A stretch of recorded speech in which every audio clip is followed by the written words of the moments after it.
रामायण कहाँ भएको थियो? मिथिला साम्राज्य नेपालमा, जसको राजधानी जनकपुर थियो। आज भन्दा 3000 वर्षभन्दा अगाडि नै यहाँ एउटा दरबार थियो, आफ्नै भाषा थियो, दुनियाँभरिबाट विद्वानहरू यहाँ ज्ञान सिक्न आउँथे।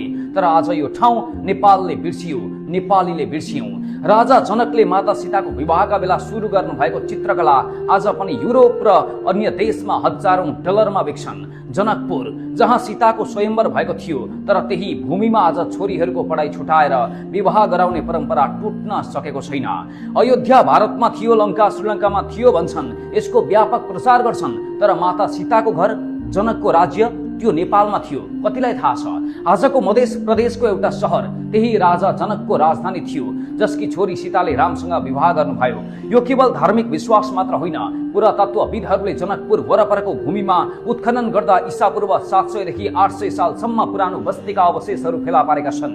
अर्थात् जब काठमाडौँ उपत्यकामा किरात राजाहरू शासन गर्दै थिए, त्यति बेला पनि मिथिलामा एउटा सभ्यता फस्टाइसकेको थियो, तर त्यसको संरक्षण खोइ। तर जुन राज्यले त्यो सभ्यता जन्मायो, जुन लिपिमा ऋषिहरूले ज्ञान लेखे, जुन कलाले महिलाका हातबाट संसारसम्म पुग्यो, त्यो राज्यको नाम नेपालको इतिहासको पाठ्य पुस्तकमा खोज्नुहोस्, कता कता मात्रै भेटिन्छ। लुम्बिनी बुद्धको जन्मस्थान भएर संसारले चिन्छ, तर मिथिला, जुन सभ्यता बुद्धको जन्मभन्दा पनि पहिलेको हो, त्यो नेपालको माटोमै छ र नेपालले नै त्यसलाई बिर्सिएको छ।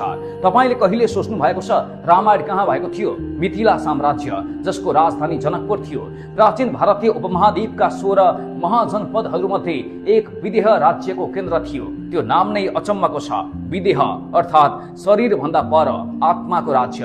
ऋग्वेद र उपनिषदहरूमा उल्लेखित यो राज्य दार्शनिक चिन्तनको केन्द्र थियो। याज्ञवल्क्य, जसलाई प्राचीन भारतका सबैभन्दा महान दार्शनिकहरूमध्ये एक मानिन्छ, उनी जनकको दरबारमा बस्थे। उनको बृहदारण्यक उपनिषद आजसम्म वेदान्त दर्शनको आधार मानिन्छ। सोच्नुहोस्, आज संसारका विश्वविद्यालयहरूमा पढाइने दर्शनको जरा नेपालको तराईको एउटा दरबारमा रोपिएको थियो। मिथिलाको आफ्नै लिपि छ, मिथिलाक्षर वा तिरहुता, जुन ब्राह्मी लिपिबाट विकसित भएको र देवनागरी भन्दा फरक छ। यो लिपि आजसम्म जीवित छ। नेपाल र भारतमा करोडौं मानिसले बोल्ने मैथिली भाषा, जसलाई युनेस्कोले सुरक्षित राख्नुपर्ने भाषाको सूचीमा राखेको छ, यही लिपिमा लेखिन्छ।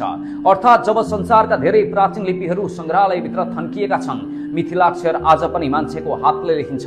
विवाहको निमन्त्रणा पत्रमा, मन्दिरका भित्ताहरूमा र वृद्ध आमाहरूका चिठीमा।